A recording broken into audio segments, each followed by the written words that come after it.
exciting conversations with the casts and producers of Star Trek Strange New Worlds and some other thing called Star Trek Starfleet Academy. Oh, wait a minute. I'm in that. And I couldn't be more delighted to be back in Gene Roddenberry's optimistic vision of our future. So let us start now, and we're going to begin with Strange New Worlds. We're going to begin with Strange New Worlds. There we go. And welcome our producers, Alex Kurtzman,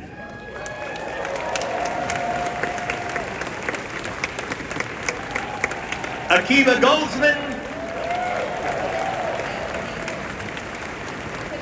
and Henry Alonzo Meyer.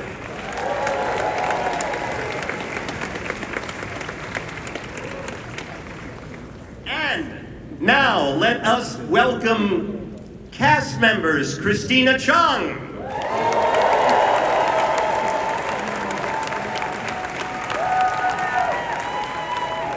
Paul Wesley,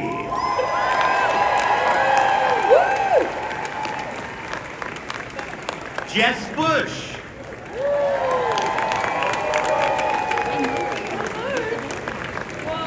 Ethan Peck,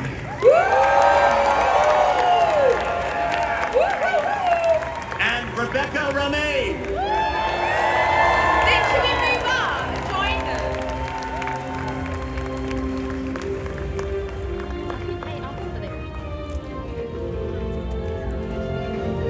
It's down there, Paul.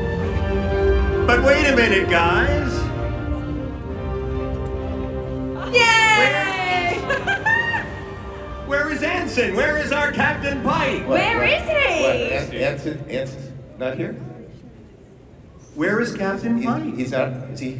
He's not here? Not here? He just had a baby, so he's not So technically he's available. but he sent, I think he sent some. He sent someone He in sent his someone stead. in his stead. He sent a Yeah, spokesperson? He sent a spokesperson. All right.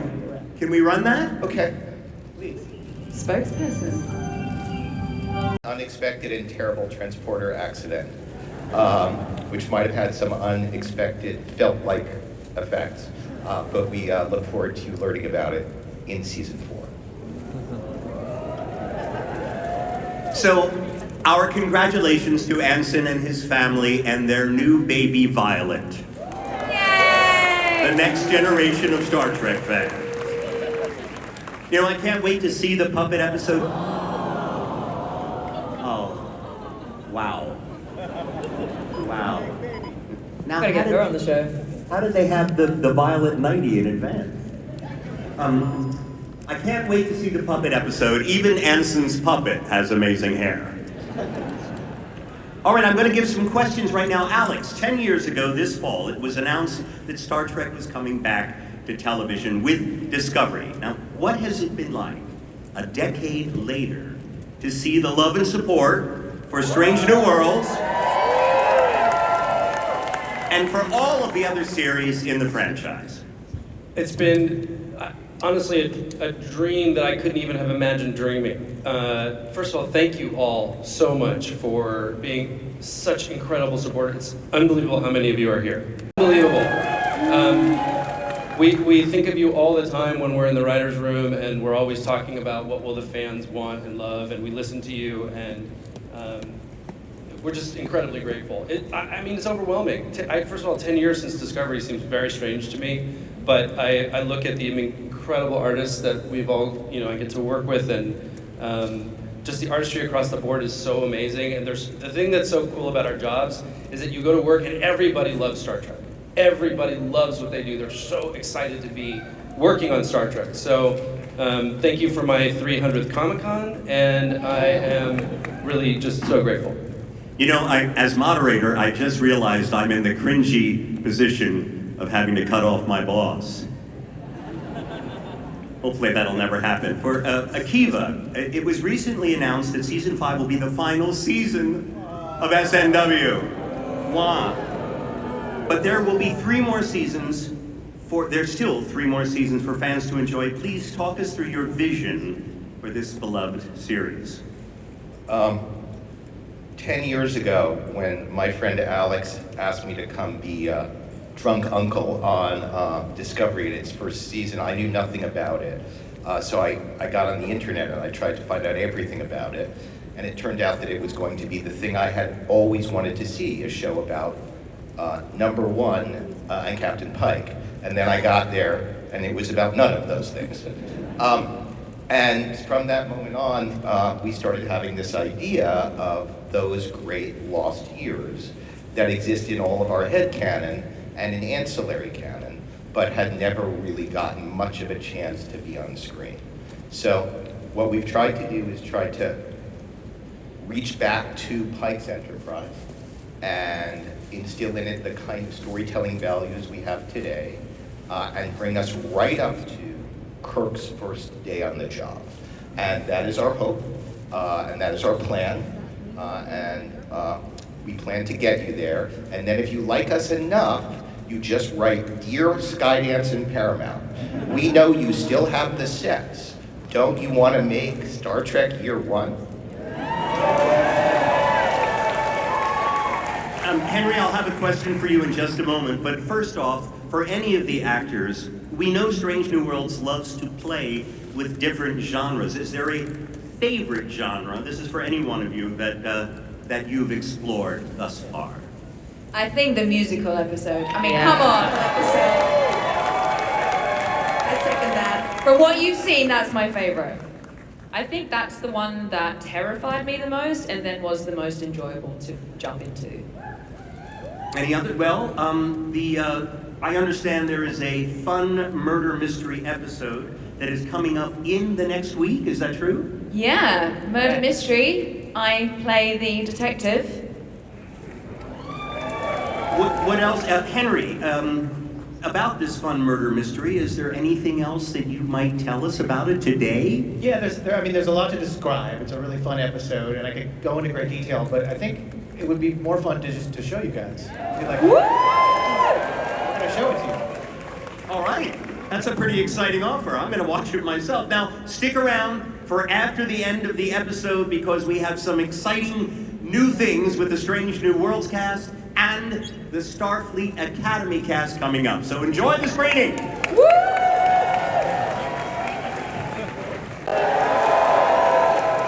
It is so much fun to see these iconic characters step outside of their regular role and have fun like this. I can't tell you what a joy it is. And how about that romantic ending? All right, I'm going to be rejoined in just a minute with the executive producers and the cast of Strange New Worlds. Let's welcome them out. By the way, that episode was directed by my longtime friend, Jonathan Frakes, everybody. I called Jonathan on the phone and I said, Jonathan, you have the best people skills of anyone I have ever met. Some of us have to just get by on superior intellect and extraordinary beauty, but I admire your skills. Anyway, you've reassembled here. All right, how much fun was it, Paul, to make this murder mystery episode, and tell us what taking on the role of Kirk has meant to you. Wait, what? I missed that. All right, let me say that again. How much fun was it to make this murder mystery, and what has it meant to you, taking on the iconic role of Kirk? Oh gosh. Well, I'll start with the first part. I've been doing this for like over probably 25 years, and that was the most fun I've ever had shooting anything, and working with Jonathan Frakes was just such a treat. He's such a ball of energy and joy, and he's such a brilliant director, and we all just had the best time. And then as far as, playing Kirk, I mean, it is, I'm so unbelievably honored. I can't express how deeply grateful I am for the opportunity. I'm trying my best to do everything that I can to pay respect and homage to what William Shatner created. And we just try to have fun and do the best job we can. I wonder if he'll see it. What's that? I wonder if he'll see it. I hope so. I hope so. I'll DM it to him. I think he has. Yes. We're all going to make sure he sees it, right? All right, this is a question that I'd like both Christina and Jess to answer. Tell us a favorite moment from season 3. I think season 3 was definitely all the dancing I had to do with Ethan. They were all different ballroom Latin styles that we've done throughout the season, and getting to do that, I started off as a dancer, and getting to do that as La'an and bring that into her character was just a huge gift that I asked for and they gave me. But yeah, it was incredible. We spent like 74 hours rehearsing outside of normal hours, and it was just so much fun.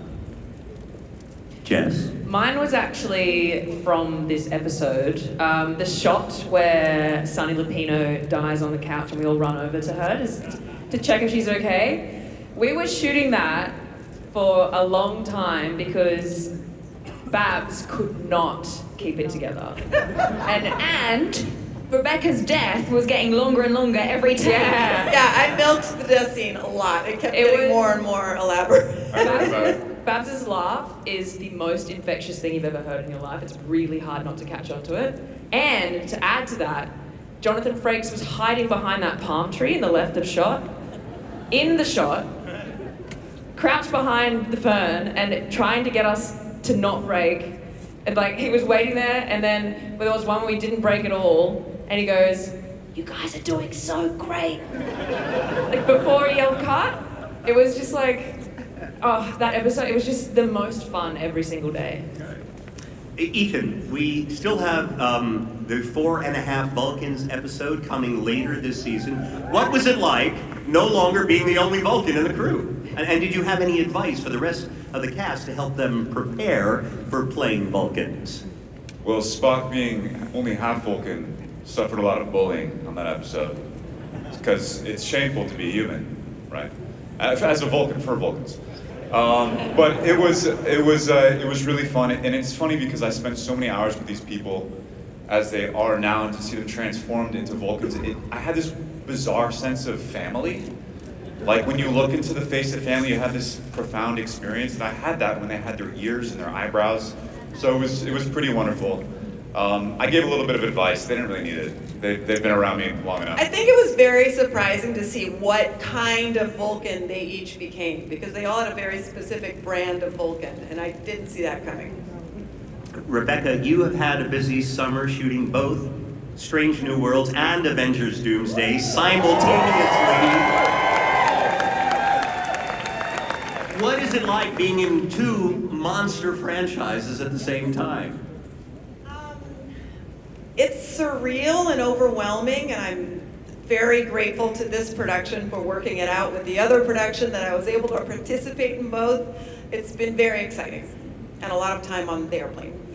Well, I think that is the only thing that's going to drag me away from my, Paramount Plus channel is going to run out to see Avengers Doomsday. Big fan of that franchise as well.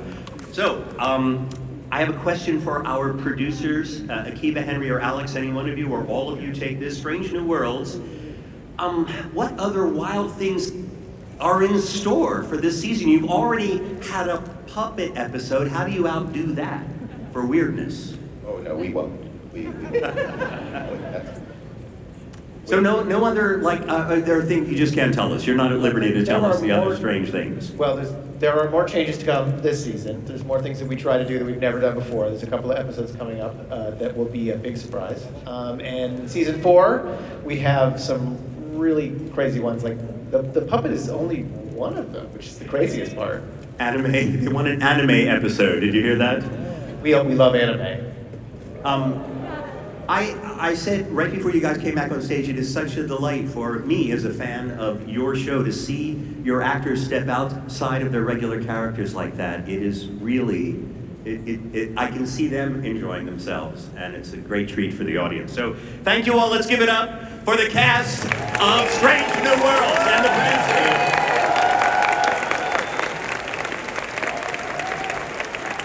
Thank you. Thank you. Now, Thank you so much. everybody is free to go, except you guys. Alex, I'm sorry. I need you for something. I have an idea for an opera an opera duet between Star Trek's greatest villain, Khan, and Kirk. Now, I'll play Khan because I'll be the baritone and you're going to play the tenor part. So here's what I do. I go, Kirk, my old friend. And then you sing this amazing aria that ends on a high B. What do you think? No. Okay, that was my pitch, guys. That's No. it. All right. But I am. Are you? Hello? Hello. But I am very glad that you brought up Khan because it's been almost over 40 years since Wrath of Khan was in movie theaters. And the great Nicholas Meyer decided to do a podcast for Khan. And so, based on a story by Nick, written by our beloved Kirsten Beyer and David Mack, starring many amazing people, one of whom is Naveen Andrews from a little show called Lost that you may have heard of, and he's here to introduce what it will be. How about Starfleet Academy?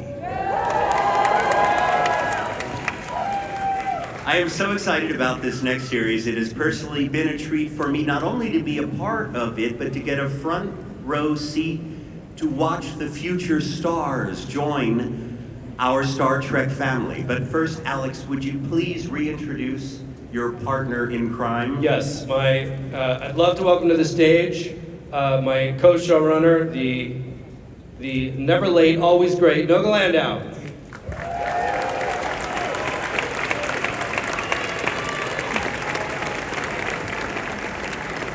Welcome, Noga. And I am jazzed to welcome some of the incredibly talented cast that I get to call my new friends. Starting with, please welcome Kareem Day-Unay as Jaden Craig. Give it up, people, give it up! Welcome Bella Shepard as Genesis Live. Welcome George Hawkins as Daram Ramey. Welcome Carice Brooks as Sam.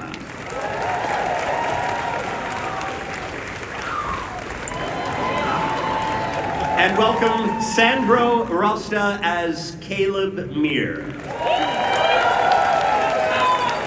And finally, please welcome to the stage the Captain and Chancellor of Starfleet Academy, Academy Award winner Holly Hunter.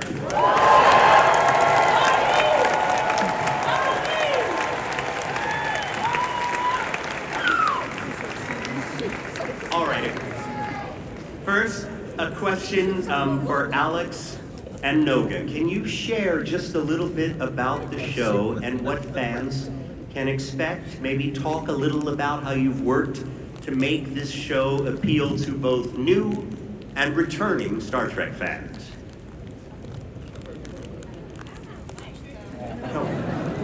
Hi. Well, I mean, first of all, it's set in the 32nd century.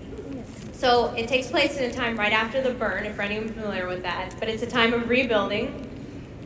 And it's a time when the generation of Starfleet cadets that you're going to meet here, the world has to be fixed. And a lot of the responsibilities of that lies on their shoulders. It was a very intentional choice because a lot of the generation who's alive right now who would be going to Starfleet Academy if there was a Starfleet Academy, that's a similar thing to what they would be going through. Yeah, I think we look at the generation now that is inheriting all of these, all this division and all of these major issues, and I think what we felt was that we wanted to create a show that anchored us back to Roddenberry's essential vision of hope. How do you find it? How do you rebuild it? So this is the first Academy class back after 120 years of a closed Starfleet. They have a tremendous amount on their shoulders, and their mission is to reinstate the original vision of Star Trek. And it's really exciting to also have all these teachers who are really, really fun. Like our rule on the show was that the teachers have to be as interesting and as fun as the cadets. So if you've seen Harry Potter, obviously the the teachers are a huge part of it, and they're just as entertaining. And that was really how we wanted to build it. So it's pretty fun. Well, can you, I don't know, tell us anything else or show us a little? I mean, we could. I mean, do you guys want to see a trailer? So, okay, we'll show you a trailer. The thing you need to know about this trailer is that these people have not seen it. They have never seen it. Nothing. We just finished it. So, here is your first look at Starfleet Academy. All right. You know, I was there, and I'm blown away seeing that. So, all right, a few questions, because we you know, at 2 o'clock, my hollow emitter goes away and I disappear. Welcome, Holly. Welcome to Star Trek. Welcome. We are so excited to have you join our family. You get to be both a chancellor and a captain. What is it like trying to lead this group of cadets? Well, first off, I'm so thrilled to be here with you all, and it's just very exciting. And I think that it was really interesting to get the offer to be the captain, but then also to combine that with being the chancellor. It was an interesting dichotomy and an interesting challenge, because the captain is there to command and to analyze in emergency situations and then to delegate. And the chancellor is there to guide, to collaborate, and to have tremendous empathy. And so it was just a wonderful combination of things that it brought out in me, but in all of us. You know, I mean, each relationship that I have with each of you is so particular and so private, you know. That's the cool thing about the show, is the massive scale of the show combined with this incredible intimacy that we all have with each other, and an intimacy that we all have as a group. So yeah, it was a privilege.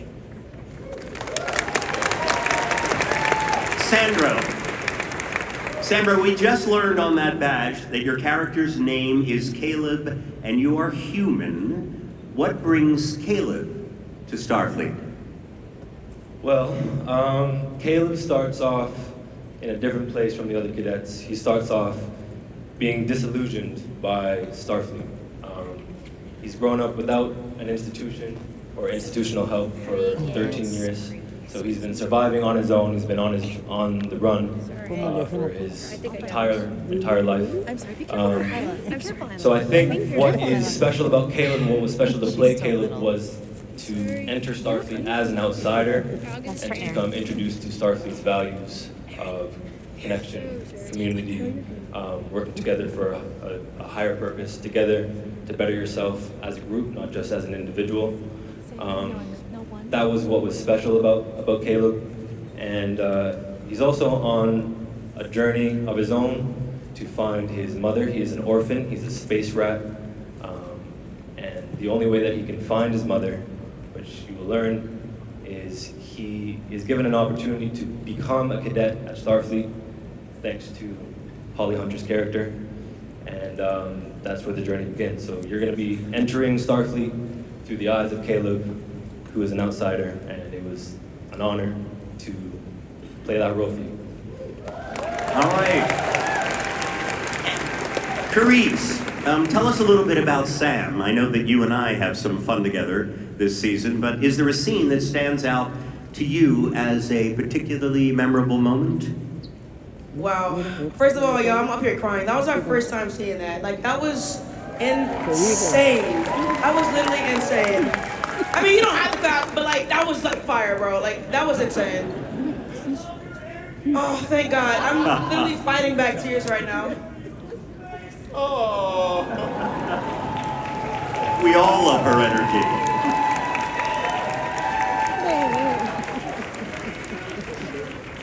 God. question was about Sam. My character, she's such a breath of fresh air for me to play. She brings absolutely no baggage, so she's like a fresh newborn to so many experiences. And so she is just like, she brings such a freshness and a levity to so many things because there's no like, when you grow up a certain way, you may react to certain things a certain way just because of like your environment and how that shaped you. No environment has shaped her. She's literally being shaped in front of your very eyes. And I think that has required at least me to bring to let go of my stuff and whatever I'm carrying, and to be able to do that, to honor Sam, has been the honor of a lifetime. Oh God. Carice,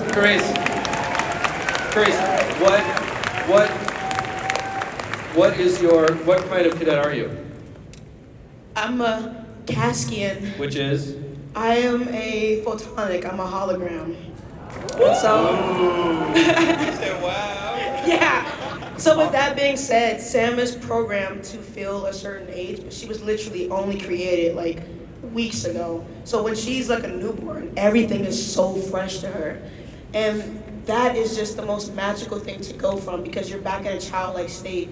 And children, anatomically, your bones aren't formed yet. So, and not that like, I guess holograms don't have bones, but like, all right. Like emotional bones, you know what I'm saying? Yeah. I want to get through, everyone give them a chance to answer a question. Yes, and if we start talking about holograms, I'll never shut up. So, George, you played Darum, and it seems that there are a lot of rivalries at Starfleet Academy. What can you share about that? I love you so much, Bob. We love you, Bob. You're smashing it, mate. You're smashing it. Darum is defined by competition, and he's defined by pressure. He comes from status, and he comes from a lot of expectation. And the Academy is sort of like an instrument for that. It's an instrument for him to exercise that pressure and exercise the expectation on him. So when he comes to the Academy and he meets cadets like this, he wants to run them over. He wants to compete, and he wants to be the best. Wonderful. Kareem, you played Jaden, a Klingon. How did you prep for this role? And was this your first time wearing prosthetics? This was definitely my first time wearing prosthetics. I never did nothing like this before in my life. It was challenging. It was definitely a challenge. It took me like 4.5 to 5 hours every single day to get ready. I had to be up at 1 a.m., in that chair, prosthetics, hair, makeup, contacts, a costume, shoes, like it was a lot.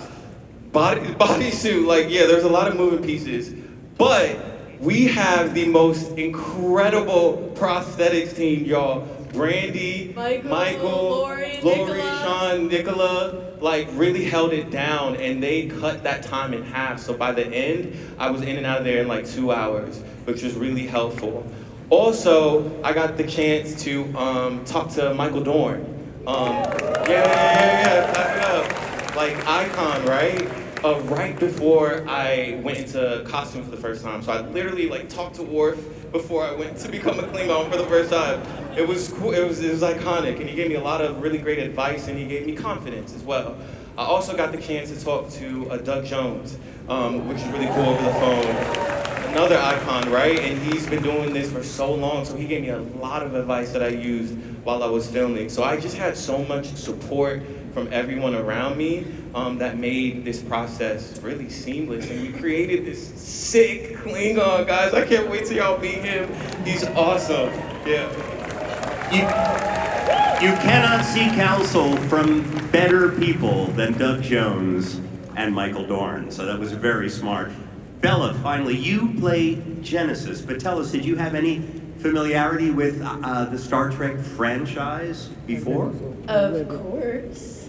No, growing up, my grandfather was actually my prominent father figure, and so I spent a lot of time at my grandparents' house, and he would always either watch old westerns, of course, or Star Trek, and now I feel like so incredibly honored that I get to be a part of something that I relate so closely to the people I hold dearest in my heart. And my character Genesis, she has such a specific relationship with her father as well. So it's cool that I get to kind of play on that in my work and connecting the Star Trek universe now to my job and my family. It's amazing. I'm so excited. And what kind of species are you, Bella? What? What kind of species are you? Oh, I'm a Darsha, a brand new species that no one's ever seen before. So I'm very excited. We've spent a lot of time on the prosthetics trailer together, and it's better than anyone could have ever asked for. It's been a blast, y'all. It's been amazing. So cool. I can't wait for you guys to see. All right, we are down to less than 3 minutes. Alex, you directed our first 2 episodes. I remember I was there. What was it like working with this cast and setting the vision for this series? I mean, this cast, you guys, I gotta tell you, to a person, unbelievable. Unbelievable. Like, sitting in the editing room, having just an incredible amount of options. They're so excellent. Excellent, every single one of them. And what was really incredible was that we have Holly, we have Paul Giamatti, we have Tatiana Maslany, we have Bob, we have Tig, we have Gina, we have all these incredible actors who are veterans, and then we have some people who literally, I'm not kidding you, 2 weeks before we started shooting, we pulled Sandro out of drama school. That's how, like, we just had the whole gamut. So it was just an incredible thing. I want to say a couple things about the trailer, but I want to give Noga a chance to talk. Oh, yes. What am I talking about? Go? Do you want to know what alien species I am? Yes. I'm a Q. Well, we're down to our last minute and a half. All right, so guys, I'm sure there's been some questions about the trailer in terms of what did I just see up there? Why is there a ship that's landing in San Francisco? And the answer is the school is a ship. Spoiler alert. Wait. And the ship is part of the campus in San Francisco. So they go to class in San Francisco, they go to class in the ship, and because resources are lighter in the 32nd century, think of it like a teaching hospital. The ship gets to deploy with the fleet in real life situations so they can learn in the field. So this is not just theoretical classrooms. You're going to see Star Trek episodes where we meet new species. You're going to see Star Trek episodes that are about diplomacy. You're going to see Star Trek episodes where these cadets who are not yet captains are learning who they are and how they fit into Starfleet. They can make mistakes in ways that if you're already a captain or if you're already in Starfleet, you really can't. So these characters get to do unique things in that way. There's been a lot of questions about what is Paul playing. Paul is half Klingon and half Tellarite. Okay. We gotta wrap it up, guys. Can I say something real quick? Paul Giamatti, y'all. Stargate Academy is coming to Paramount Plus early in 2026. You've been a great audience. Thank you so much. EMA out.